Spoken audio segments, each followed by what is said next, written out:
ഇപ്പൊ കിട്ടിയ വാർത്ത. കാറ് കത്തുന്നതിന് മുൻപ് ഡോറ് തുറന്ന് പുറത്തേക്ക് ചാടിയ അഭിമന്യു ദുർഗാദേവിയെ കാറിന് 400 മീറ്റർ അകലെയായി കണ്ടുകിട്ടി. പരിക്കുകളുമായി കണ്ടുകിട്ടിയ അദ്ദേഹത്തെ ഇപ്പോൾ അവരുടെ തന്നെ ഉടമസ്ഥയിലുള്ള DD ഹോസ്പിറ്റലിലേക്ക് കൊണ്ടുപോയിട്ടുണ്ട്. അതുവരെ ചുട്ടുപൊള്ളിയ ചിത്രയുടെ മനസ്സിലേക്ക് വെള്ളം കോരിയൊഴിച്ചതുപോലെയായിരുന്നു ആ വാർത്ത. പെട്ടെന്ന് സോഫയിൽ നിന്ന് പിടഞ്ഞെണീറ്റ് നേരെ മുറിയിലേക്ക് പോയി. അടുക്കി വെച്ച കബോർഡ് തുറന്ന് അതിൽ നിന്ന് കിട്ടിയ ഒരു ടോപ്പും പാൻസും എടുത്ത് ധരിച്ചു. മുടി പോലും കെട്ടാൻ നിൽക്കാതെ വെറുതെ അഴിച്ചിട്ട് ഫോണും പേഴ്സും എടുത്ത് ഫ്ലാറ്റ് അടച്ച് പുറത്തേക്ക് ഇറങ്ങി. ചിത്രയുടെ ഫ്ലാറ്റിൽ നിന്ന് 12 കിലോമീറ്റർ ദൂരെയാണ് DD ഹോസ്പിറ്റൽ ഉള്ളത്. എങ്ങനെയോ ഓടിപ്പിടിച്ച് ഹോസ്പിറ്റലിലേക്ക് എത്തിയതും കൂടി നിൽക്കുന്ന ആളുകളെ വകഞ്ഞു മാറ്റിയൊരു വിധം ഹോസ്പിറ്റലിലേക്ക് കയറി. റിസപ്ഷൻ ചോദിച്ചപ്പോഴാണ് അഭി ICUവിലാണെന്ന് ചിത്ര അറിയുന്നത്. വിറയ്ക്കുന്ന അവളുടെ കാലുകൾ മുന്നോട്ട് ചലിക്കുമ്പോൾ തൻ്റെ കയ്യിലിരുന്ന് റിങ് ചെയ്യുന്ന ഫോൺ പോലും അവൾ അറിയുന്നുണ്ടായിരുന്നില്ല. ലിഫ്റ്റിന് പോലും കാത്തു നിൽക്കാനുള്ള ക്ഷമയില്ലാതെ 4ാമത്തെ ഫ്ലോറിലേക്ക് ഓടിക്കയറുമ്പോൾ അവനെ ഒന്ന് കണ്ടാൽ മതിയെന്നായിരുന്നു ആ മനസ്സ് നിറയെ. പടികൾ ഓടിക്കയറി അവൾ ICUവിന് മുൻപിൽ നിൽക്കുമ്പോൾ വല്ലാതെ കിതയ്ക്കുന്നുണ്ടായിരുന്നു. അവളുടെ കണ്ണുകൾ ആദ്യം സഞ്ചരിച്ചത് ICUവിന് മുൻപിൽ ടെൻഷനോടെ നിൽക്കുന്ന കിഷോറിനെ ഒന്ന് നോക്കിയതിനു ശേഷം അവൾ കിഷോറിനടുത്തേക്ക് പോയി. പെട്ടെന്ന് തൻ്റെ പുറകിൽ ആരോ നിൽക്കുന്നത് പോലെ തോന്നിയതും തിരിഞ്ഞു നോക്കിയ കിഷോർ കാണുന്നത് തനിക്ക് മുൻപിൽ നിൽക്കുന്ന ചിത്രയെയാണ്. അവളുടെ ചുവന്ന് കലങ്ങിയ കണ്ണുകളും വിയർപ്പ് പൊടിഞ്ഞ മുഖവും ഒപ്പം കിതക്കുന്ന ശരീരവും കണ്ടപ്പോൾ അവൻ്റെ നെറ്റിയൊന്ന് ചുളിഞ്ഞു. ചിത്ര എന്താ ഇവിടെ? സംശയത്തോടെ കിഷോർ ചോദിച്ചതും അവൻ എന്ത് മറുപടി കൊടുക്കണമെന്നറിയാതെ അവളൊന്ന് പരിങ്ങി. അത് ഞാൻ അഭി സർ. തൻ്റെ മുൻപിൽ നിന്ന് വാക്കുകൾ പെറുക്കി വായിക്കാൻ ശ്രമിക്കുന്നവളെ കണ്ടപ്പോൾ അവൻ്റെ സംശയങ്ങളെല്ലാം പമ്പ കടന്നിരുന്നു. അവനൊന്നുകൂടെ അവളുടെ മുഖത്തേക്ക് നോക്കി. കരഞ്ഞു കലങ്ങിയ കണ്ണുകളും ചീകിയൊതുക്കാത്ത മുടിയും കരഞ്ഞു ചുവന്നു നിൽക്കുന്ന അവളുടെ മുഖവും മാത്രം മതിയായിരുന്നു അവൾ അഭിക്ക് വേണ്ടി എത്ര കരഞ്ഞിട്ടുണ്ടാകുമെന്ന് അവന് മനസ്സിലാക്കി കൊടുക്കാൻ. ചിത്ര. കിഷോർ എന്തെങ്കിലും പറഞ്ഞു തുടങ്ങുന്നതിന് മുൻപ് ICUവിൻ്റെ ഡോറ് തുറന്ന് ഡോക്ടർ പുറത്തേക്ക് വന്നിരുന്നു. ഉടനെ അവൻ്റെ കാലുകൾ ഡോക്ടർക്കടുത്തേക്ക് പോയി. അവനെ പുറകെ ചിത്രയും. ഡോക്ടർ, അഭിക്ക് വീഴ്ചയിൽ കല്ലിലോ മറ്റോ തട്ടി തലയ്ക്ക് പുറകിലൊരു മുറിവ് പറ്റിയിട്ടുണ്ട്. അവിടെ സ്റ്റിച്ചുണ്ട്. ഭാഗ്യത്തിന് വലുതായി ഒന്നും സംഭവിച്ചിട്ടില്ല. പിന്നെ ഇടത്തെ കാലിന് പ്ലാസ്റ്റർ ഇട്ടിട്ടുണ്ട്. വലത്തെ കൈയിനൊരു പൊട്ടലും. കുറച്ച് ദിവസം നല്ല റെസ്റ്റ് എടുക്കണം. 2 ദിവസം അഡ്മിറ്റ് ചെയ്യാം. ശരി ഡോക്ടർ, വേറെ കുഴപ്പമൊന്നും ഇല്ലല്ലോ? ഡോക്ടറെ നോക്കിക്കൊണ്ട് കിഷോർ ചോദിക്കുമ്പോൾ ചിത്രയുടെ ഉള്ളിലും ആ ചോദ്യമുണ്ടായിരുന്നു. ഇല്ല സർ, ബട്ട് നല്ല റെസ്റ്റ് വേണം. കൂടെ എപ്പോഴും ഒരാളുണ്ടായാൽ അതായിരിക്കും നല്ലത്. പിന്നെ കുറച്ച് കഴിഞ്ഞ് മുറിയിലേക്ക് മാറ്റും. അത് പറഞ്ഞ് ഡോക്ടർ നടന്നു പോയതും ആശ്വാസത്തോടെ ചിത്രയൊന്ന് ശ്വാസമെടുത്തു. കിഷോർ അപ്പോഴും അവളെ തന്നെ നോക്കി നിൽക്കുകയായിരുന്നു. അഭിയെക്കുറിച്ച് ഡോക്ടർ സംസാരിക്കുമ്പോൾ അതിനനുസരിച്ച് മാറുന്ന അവളുടെ മുഖഭാവം അവൻ ശ്രദ്ധിക്കുന്നുണ്ടായിരുന്നു. അതിൽ നിന്ന് തന്നെ അഭിയെ ഓർത്തുള്ള അവളുടെ വേവലാതി അവന് മനസ്സിലാക്കിയിരുന്നു. ചിത്ര അഭിയെ കാണാൻ വന്നതാണോ? അവളുടെ മുഖത്തേക്ക് നോക്കി കിഷോർ അത് ചോദിക്കുമ്പോൾ അവളുടെ മറുപടി അറിയാനുള്ള ആകാംക്ഷ അവനിൽ ഉണ്ടായിരുന്നു. അല്ല സർ, ഞാൻ തലവേദനയ്ക്ക് ഡോക്ടറെ കാണാൻ വന്നതാ. അപ്പോഴാ സാർ ഇവിടെ ഉണ്ടെന്ന് അറിഞ്ഞത്. അപ്പോൾ ഒന്ന് കാണാമെന്ന് കരുതി. വായിൽ വന്ന കള്ളം അതുപോലെ തട്ടിവിടുമ്പോൾ അവളെ അവിശ്വസനീയതയോടെ കിഷോർ നോക്കി നിന്നത്. എങ്കിൽ കുറച്ചു നേരം ഇവിടെ നിൽക്കാമോ? എനിക്കൊന്ന് വീട്ടിൽ പോകണം. വന്നിട്ട് ഞാൻ തന്നെ ചിത്രയെ ഫ്ലാറ്റിലേക്ക് ആക്കിത്തരാം. അവളെ നോക്കി അത് ചോദിക്കുമ്പോൾ ചിത്ര അതിനെ സമ്മതിക്കുമെന്ന് കിഷോറിന് ഉറപ്പുണ്ടായിരുന്നു. അതുകൊണ്ട് അവൻ അവളുടെ മുഖത്തേക്ക് നോക്കിയാണത് പറഞ്ഞത്. കിഷോറിൻ്റെ ചോദ്യം കേട്ട ഉടനെ ചിത്രയുടെ കണ്ണുകളൊന്ന് വിടർന്നു. അഭിയെ ഒന്ന് കാണണമെന്ന് ആഗ്രഹിച്ചതാണ്. എന്നാൽ ഇപ്പോൾ വൈകുന്നേരം വരെ അവനോടൊപ്പം നിൽക്കാനാണ് അവൾക്ക് അവസരം ലഭിച്ചിരിക്കുന്നത്. ഞാൻ നിൽക്കാം സർ എന്ന ആവേശത്തോടെ പറയുന്നവളെ ചുണ്ടിലൊളിപ്പിച്ച ചിരിയോടെ അവൻ നോക്കി നിന്നു. എനിക്ക് വല്ലാത്ത തലവേദന, ഒരു കോഫി കുടിക്കണം. കാലത്ത് മുതലൊന്നും കഴിച്ചിട്ടില്ല. ചിത്ര വന്നാൽ നമുക്ക് കോഫി കുടിക്കാം. എനിക്ക് വേണ്ട സർ, സാറ് കുടിച്ചോളൂ. ഞാനിവിടെ തന്നെ നിന്നോളാം. ഓക്കെ, ഞാനെന്നാ ഒന്ന് വീട്ടിൽ പോയിട്ട് വരാം. ശരി സർ. ചിത്രയെ നോക്കി യാത്ര പറഞ്ഞ് പുറത്തേക്ക് പോകുമ്പോൾ കിഷോറിൻ്റെ ഉള്ളിൽ സന്തോഷം കൊണ്ട് തുള്ളിച്ചാടുകയായിരുന്നു. ചിത്രയുടെ ഉള്ളിൽ അഭിയോട് പ്രണയമുണ്ടെന്നറിഞ്ഞതിൽ ഏറ്റവും കൂടുതൽ സന്തോഷിക്കുന്നത് അവനായിരിക്കും. കാരണം അത്രയ്ക്ക് കഷ്ടപ്പെട്ടാണ് ചിത്രയെ അഭിയുടെ ജീവിതത്തിലേക്ക് അവൻ കൊണ്ടുവന്നത്. കിഷോർ നടന്നു പോകുന്നത് നോക്കി ചിത്ര ചെയറിലേക്കിരുന്നു. സത്യത്തിൽ അഭിക്ക് ജീവന് ആപത്തൊന്നുമില്ലെന്നറിഞ്ഞപ്പോഴാണ് അവൾക്ക് ശ്വാസം നേരെ വീണത്. ഇനി അവനെ ഒന്ന് കാണണം. ചിത്ര ചെയറിലേക്ക് കുറച്ചു നേരം ചാഞ്ഞിരുന്നു. രാവിലെ കുടിച്ച കാപ്പി മാത്രമേ വയറ്റിലുള്ളൂ. പക്ഷേ വിശപ്പും ദാഹവുമെല്ലാം കെട്ടടങ്ങിയതുപോലെ. കുറച്ചു നേരം കണ്ണുകൾ അടച്ച് കിടന്നു. പിന്നെ കുറച്ചു കഴിഞ്ഞതും അബിയെ റൂമിലേക്ക് മാറ്റി. പക്ഷേ നല്ല മയക്കത്തിലായതുകൊണ്ട് മുറിയിലേക്ക് മാറ്റി ബെഡിലേക്ക് കിടത്തിയതൊന്നും അവൻ അറിഞ്ഞിട്ടില്ല. അപ്പോഴും കണ്ണുകൾ അടച്ച് കിടക്കുവാണ്. സ്ട്രെച്ചറിൽ അബിയെ കിടത്തി മുറിയിലേക്ക് മാറ്റുന്നത് വരെ ചിത്ര അവൻ്റെ കൂടെ തന്നെ ഉണ്ടായിരുന്നു. 101 നമ്പർ മുറിയിൽ ബെഡിൽ കണ്ണുകൾ അടച്ച് കിടക്കുവാണ് അബി. നീല കളറിലുള്ള ഹോസ്പിറ്റൽ ഡ്രസ്സാണ് അവൻ്റെ വേഷം. മുഖത്ത് ക്ഷീണം കാണാം. പക്ഷേ ഗൗരവത്തിന് കുറവൊന്നുമില്ല. കയ്യിലും കാലിലും വലിയൊരു കെട്ടും. കാലിലെ കെട്ട് 3 ദിവസം കൊണ്ട് അഴിക്കാം. പക്ഷേ കയ്യിലെ കെട്ട് കുറച്ച് ദിവസം കെട്ടേണ്ടി വരും. അവൻ എതിർവശത്തൊരു ചെയറിട്ട് അതിലിരിക്കുവാണ് ചിത്ര. അപ്പോഴും അവളുടെ കണ്ണുകൾ അവൻ്റെ മുഖത്ത് തന്നെയാണ്. ഒരു കുഞ്ഞിൻ്റെ നിഷ്കളങ്കതയോടെ കിടന്നുറങ്ങുന്ന അബിയെ കാണി അവൾക്ക് വേദന തോന്നി. തലയിലും ശരീരത്തിനും നല്ല ഭാരം തോന്നിയപ്പോഴാണ് അബി കണ്ണു തുറന്നത്. ആദ്യം അവൻ്റെ കണ്ണുകൾ ഉടക്കിയത് തനിക്കടുത്ത് ചെയറിലിരിക്കുന്ന ചിത്രയിലാണ്. തലയിൽ വലിയൊരു കെട്ടുണ്ട്. അവൻ്റെ നെറ്റി സംശയത്തിലൊന്ന് ചുളിഞ്ഞു. അപ്പോഴാണ് കണ്ണു തുറന്ന അബിയെ ചിത്ര ശ്രദ്ധിക്കുന്നത്. ടെൻഷനോടെ അവൻ്റെ അടുത്തേക്ക് പോകുമ്പോൾ ഇനി എന്താണ് ചെയ്യേണ്ടത് എന്ന് പോലും അവൾക്കറിയുന്നുണ്ടായിരുന്നില്ല.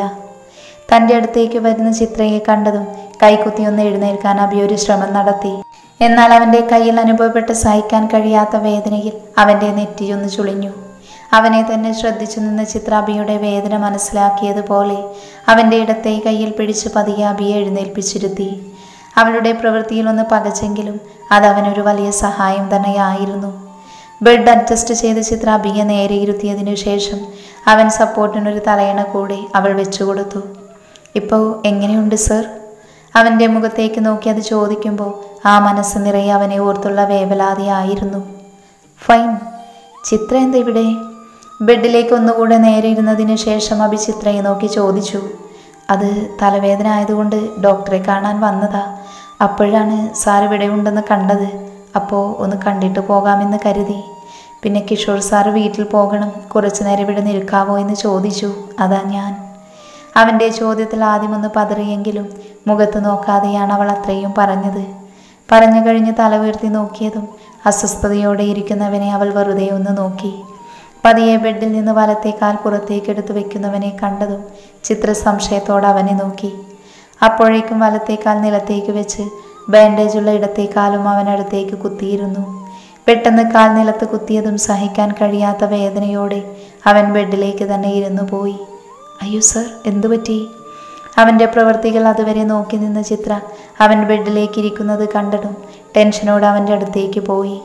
ഒരു നിമിഷം തൻ്റെ മുഖത്തേക്ക് നോക്കി വേവലാതിയോട് കൂടെ തിരക്കുന്ന ചിത്രയെ തന്നെ അവൻ 2 സെക്കൻഡ് നോക്കി നിന്നു. പെട്ടെന്നെന്തോ ഓർത്തതുപോലെ അവൾ നിന്ന് മിഴികൾ മാറ്റുകയും ചെയ്തു. എന്നാൽ അവളുടെ ചോദ്യത്തിന് എന്ത് മറുപടി കൊടുക്കണമെന്നറിയാതെ ഒരു നിമിഷം അവൻ പതറി. അവൻ്റെ കണ്ണുകൾ ഒരു വേള ബാത്റൂമിൻ്റെ ഡോറിലേക്ക് നീണ്ടു. അവൻ്റെ ഓരോ നോട്ടവും നിരീക്ഷിച്ചിരുന്ന ചിത്രയ്ക്ക് അവൻ്റെ അപ്പോഴത്തെ ആവശ്യം എന്താണെന്ന് മനസ്സിലാക്കാൻ സാധിച്ചിരുന്നു. സാറിന് ബാത്റൂമിൽ പോകണമെങ്കിൽ ഞാൻ സഹായിക്കാം. അത് പറഞ്ഞുകൊണ്ട് അബിയുടെ കയ്യിൽ പിടിച്ചു ചിത്ര എഴുന്നേൽപ്പിക്കാൻ ശ്രമിച്ചതും അവൻ അവളെ കണ്ണെടുക്കാതെ നോക്കി നിന്നു. തന്നെ നോക്കി നിൽക്കുന്നവനെ കണ്ടതും ചിത്രയ്ക്കും വല്ലായ്മ തോന്നി. ഒരു ഹോം നേഴ്സാണെന്ന് കരുതിയാൽ മതി. പറയുന്നതിനോടൊപ്പം തന്നെ അവൻ്റെ വലത്തെ കൈ പിടിച്ച് പതിയെ എഴുന്നേൽപ്പിച്ച് നിർത്തിയിരുന്നു അവൾ. ചിത്രയെ ഒന്ന് നോക്കിയതിനു ശേഷം അവളുടെ തോളിലൂടെ കൈയിട്ട് പതിയെ അവനും എഴുന്നേറ്റു നിന്നു. പെട്ടെന്ന് അബിയുടെ കാലൊന്ന് സ്ലിപ്പായി. പുറകോട്ട് വീഴാൻ പോയവനെ ചിത്ര തന്നോട് ചേർത്ത് പിടിച്ചതും ഒരു താങ്ങി നിന്ന പോലെ അവളുടെ ഇടുപ്പിലൂടെ കൈയിട്ട് അവളെ തന്നോട് ചേർത്ത് പിടിച്ചിരുന്നു അവൻ. ഒരു നിമിഷം അവൻ്റെ ചൂടുള്ള കൈ അവളുടെ ഇടുപ്പിൽ അമർന്നതും ചിത്രയുടെ ശരീരമൊന്ന് വിറച്ചുപോയി.